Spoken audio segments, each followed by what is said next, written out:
heard Rhythm of the Falling Rain. Why can't they do a wrestling theme? Do you ever, so I think it is important, and it's one of the things that are key to guys getting over, I think, or an underrated element of it in the modern era.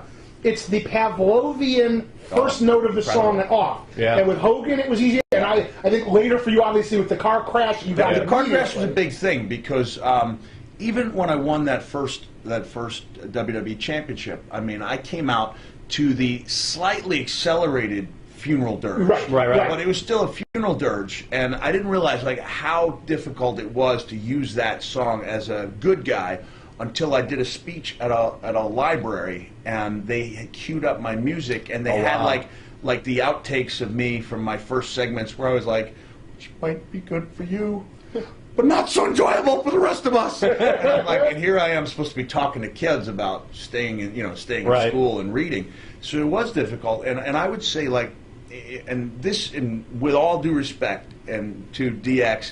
And the money they drew, merchandise they sold, the guys who comprised it. But in my opinion, not all of their segments, the funny segments sometimes were hit or miss, sometimes they were really funny.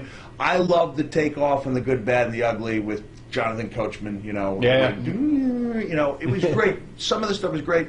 Some of it missed the mark. But yet, as soon as you heard the opening chords, it didn't matter what they'd done because they were huge stars. Right. I mean, Gold Dust music, Undertaker's music, Stone Cold. I mean, and you counter that by saying when Freddie Joe Floyd came out to the banjos, or when the guy came out to T.L. Hopper came out to the toilet flushing. And it was the funny thing, when you changed to that music, your music before that was so similar to a lot of the other guys, and you had distinguished yourself as a performer to where you were doing something different than Undertaker, Kane, and sort of the darker brooding that was the opposite of the Attitude Era guys. You were doing something different than all of them, but the music hadn't quite matched yet. And once it all matched, that's when I think, you were really... It really was happy-go-lucky man. It really did. It fit that character change beautifully.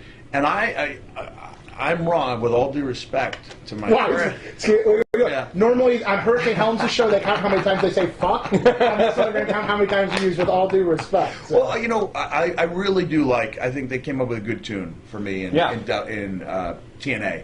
But it's tough to compete with that song. Like, when I show up at the Long Island Ducks game, and they realize I'm there, they hit run the classic. They don't hit, But by the way, as they should. In fact, one of my criticisms in terms of the music of TNA has been doing these WWE-like takeoffs. If you're going to do... everyone knows what you're aping. Yeah. And all it does, in my opinion, it was like when WCW in the end brought in the female bodybuilder and called her Asia. All that does, guys, is say to you that you creatively can't come up with something new. What direction do you think they should go with some of these tunes? Personally speaking, I've always said this. I'm going to point you to a weird example of this. The WWE, I'm going to use as a sort of who's been very smart with their music generally. Some of the Johnson stuff, you could tell is lifting from earlier stuff. A guy didn't get over it, we put it in the back. I'll bring it back. It's like Kurt Angle using the Patriots' old music, right? Is that what it is? It is, yeah. And you can hear, it's a miracle, seriously, I ever did. And ultimately, I think the thing that works, and that, they for so long in the WWE, like pay-per-view promos, would always be new metal. It would be the same shit every time. And for a Royal Rumble 2 years ago, they did the Kevin Rudolph Let It Rock, which is now an arena song at every sports event ever. And it was so different from any way I had seen a WWE show been sold, I thought it got me hyped. And I think that to a large level, you look at the TNA themes, Beer Money's theme works for me, AJ's theme works for me, there are others there that I think I got to go through. But on the whole, you don't hear the Pavlovian response, which to me is a sign it's not working. I would say this too. When you go to a Long Island Ducks game and they're playing music between the periods, it's different kinds of music, but they're all energized, and it's a different variety. And I think that they could use a little bit of that because they do sound the same though, and a lot of them sound the instrumentals particularly. Yeah. And so I would look at, and I've said this before. We've Exhibit's a friend of ours who's talked about going down there to help. We have our friends at Art Brut. We've talked to them about doing that. Art Brut's a pretty popular British punk band. Could have done the British Invasion music in 2 seconds. But I'm also, I'm as a wrestling fan, as a guy who works in entertainment, I sort of try to go, don't do what you've done. Let's look toward. I don't want to book for 2008 or 1998. I want to book for 2014. Right. Okay? Yeah. And so I don't believe the era of like having a British wrestler and putting a Union Jack on his tights. That's old wrestling to me to a large level. I pitched a character when I worked for WCW that anyone who fights me on SmackDown versus Raw on Xbox knows I still use in my game. Where I want to take Alex Wright. It's a good match. Which one's Brody and him? Brody and Inoki had amazing matches. And did Inoki actually sell for him? He had to. He had to, and they really brought out the best in each other because they made each other work for it. But they had some great matches, and Brody was a huge influence on me. I don't mean to take it away from the music, but we go free range. I had this is not a revelation, but at a certain point, I thought I was going to try to mix in what I could do at Brody's because I could never match him, in the brawling. I was never as nearly as imposing as he was, physically or even psychologically. But I wanted to kind of mix it in with that Tommy Billington, right. I wasn't going to be able to do nearly what he could, but I thought by kind of meshing them, I could get something. And then when I completely ripped off Terry Funk, it all just clicked. Well, the fact is, I think at a certain level, the idea of, because everything you hear about Goodish, I obviously never knew the guy, he was a smart guy. That's the reputation.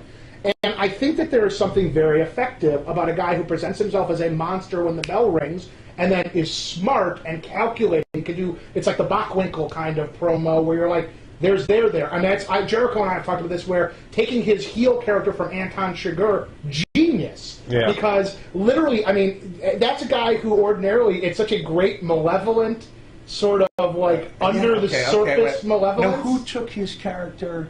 You're talking about Jericho's No Country heel. for Old Men. Yes, he basically, the idea of being the sort of slower, methodical thing was entire. He was very open about. Took it from Chigurh. I know that he wanted to come around with an air pump to go kill people, or flip coins and stuff, and tell you to it was call. almost the look in his eyes of just sort of the beady-eyed old Western sort of like silent killer gunslinger. And to that point, I'll tie this into the thing I was saying. What I wanted to do, and I pitched it, and I did it, and frankly bastardized it, was take Alex Wright, who had been a pretty boy, and The Big Lebowski had just come out, and I watched a movie I love, and again was building up a cult. And I think part of booking successfully is understanding niche cultures and how do you draw those groups in. And I wanted to take him and turn him into Das Nihilist. The idea being that he was unfeeling, he felt no emotion until the bell rang. And when the bell rang, that was the only time he could feel anything. And pain to him was like pleasure because it was the only thing, almost like a Festus sort of device. That's what I was thinking, Festus, where that was the only time he could go feeling. And again, this is in 1996 or 7. Because sometimes when I wrestle with my kids, I shouldn't say that. Say it. I should be saying I'm always TNA guys, but I like to be Sheamus when I wrestle because I get to do the Irish brogue, you know. We were talking about this earlier. I'm a big Sheamus guy. I think there was a period where they brought in Sheamus and McIntyre. I'm like, these are the two guys. I think Sheamus blows him out of the water. There's nothing going on behind McIntyre's eyes to me. And again, with all due respect, I don't give a fuck. I don't know the guy with no respect whatsoever. I need smart. Smart to me counts. And again, Sheamus looks different. But I also am very much of the belief that it might be 2 years. When they turn him in, I would eventually take him and make him Irish Stone Cold, to where he fucks with good guys, he fucks with bad guys, he's just a badass, and I think people are going to eat that Instead of Stevie Weiser, he'll have a Guinness. Because he's got the thing, look, he won the King of the Ring, and people cheered him, and he was a total heel in the match. It just shows you when you hear, and I'd love to get your sort of thought on this, all right, there's a theory, and Nash has been talking about this, has gotten criticized about it takes 7 years to get over. If you protect a guy in storytelling, you can get him over. Now, that's got to live up to the role and be good, but Sheamus has been pretty well protected. He's held up his end, and he looks different, and I think those three things have helped. I don't think it takes 7 years, maybe 7 years to become a household right. name, or to fully learn every element of your craft. But I'd say, it takes a lot longer than guys are given. Right. In some cases, they're only given 6 weeks, and I go back to look at Mr. Perfect. Today, you always come out to L.A. for meetings, right? This is just convenient that no one wants to live here. I love it here. You would not want to live here. All right, trust me. I'll trust you on that. But if I can plug a future thing, I just did a real cool interview for the Carson Daly Show, and this was brought up because the producer read a piece I did for Slate.com about the Tori Amos inspiration, and basically wanted to do that story on television. I said, I'd love to do it. What's it pay? Nothing. We have no budget. I was like, can you fly me out there? No. And I still want why are you out? Well, no, but you know, it was just a deal where it was. Ridiculous. I wanted to do it, so I made some things happen simultaneously. Right. You know, I convinced my publisher that appearing with Christy Canyon on Playboy Radio was good publicity. They mentioned the book enough to where, you know, I can get away with it. And what was my point? I don't know. Did Christy give you a signed copy of Sex Fifth Avenue? Sex? No. I try to keep it professional. Is that okay? Yeah. But I had a point about getting over. Yeah. So we were talking in an earlier meeting. It was about the Ted DiBiase Virgil skit. So everyone remembers the ball being kicked out of the kid's hand, and we remember, you know, Virgil kicking the kids out of the pool, and then all the kids look on as Ted keeps the pool to himself. And then so we segued to the great Mr. Perfect segments where he threw the touchdown pass to himself. But just brilliant. Yeah. But people forget that it took about a year for that character to really click with people, even given the talent that Kurt had, even given the great promos, and he had the music. Like, it was the complete package, but it took time to... And even when you have those really solidifying moments, yeah, the back work that goes into building to right. having the ability to have that moment where it just clicks for people, where they're just either going to hate you to want to see you get killed or right. want to see you kill somebody. You know, the back work that goes into that, in character-wise, takes a while. And tonight, they're not... It's harder nowadays, I think, to get that. So I'll be an equal opportunity offender here. I'll criticize WWE and TNA and say that sometimes WWE just wouldn't give people enough chance to get over. And my example of that would be when Murdoch and Cade came out, and they had these brilliant. The promos were the Deliverance. You sure got a purring mouth, which is just great. You know, even if you don't know that that's Ned Beatty in Deliverance. You know, or he's playing the... It's an archetype. We know what it is. And they give him about 6 weeks before burying them and then resurrecting them a year and a half later. Right. But they never made the impact they could have made if they'd been pushed right away. So I think sometimes they were falling short by not learning their own lessons about how long it takes to get people over. And I think where TNA errors sometimes is, instead of having a Sheamus where they say, we're going to get this guy over. It's our guy and we're going. Whatever it takes to get this guy over, given that he's got the look and the talent to do it, which he does.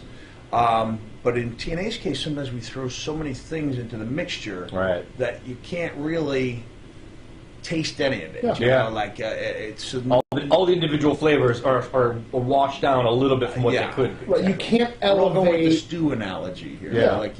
Throw it in. Well, you can't. Look, the fact is, you cannot elevate 8 people at the same time and do it well. Yeah. Ultimately, so you've got to pick your horses, and it doesn't mean that the other guys don't get a shot. Right. But it's you know, and a lot of this I think also is zeitgeist timing, because we've talked about this a lot. You know, there was a period. I remember I had dinner with Austin once, and we made a bet on this, and I actually owe him dinner as a result of this. Let's hear it. Where I thought, when they introduced MVP, that you're coming off of Terrell Owens and Chad Ochocinco. I remember this is how stale WWE was at the time. This was a very fresh, relevant gimmick. They had stumbled onto something that was in the zeitgeist. They sort of, if you will, the diva wide receiver was there. And he was coming out of the tunnel. Oh, it's great. And the whole thing, and the highest contract in it. It was set up perfectly, and it just, for whatever reason, its freshness date passed. And ultimately, I think you got to repackage him at a certain level. But there was a moment where that was such a natural heel character. It would be the equivalent today of taking, if you did IRS today or did a Wall Street character coming off of the bailout. Brody would never dye his beard, right? That gray come in. But people lose respect for me if all of a sudden I was totally dark again. No, I don't think so. Right. I mean, at the end of the day, put it out there. We'll test in the room. If anyone in the room thinks I'll be back. But I just think that ultimately I look at characters like that, and there are, again, I think, and I'd love to get your thoughts on this. Generationally speaking, you also came up in a period. I mean, I watched AWA Super Clash 3 the other day. With me and the Rock and Roll RPMs against the Guerreros. Three Guerreros. You had a chance to travel around and learn different audiences. These guys don't have that. Yeah, there's a lot of similar looks, a lot of similar styles. It's a big issue. But I think they've done a really good job at establishing the younger guys. And the talent base there.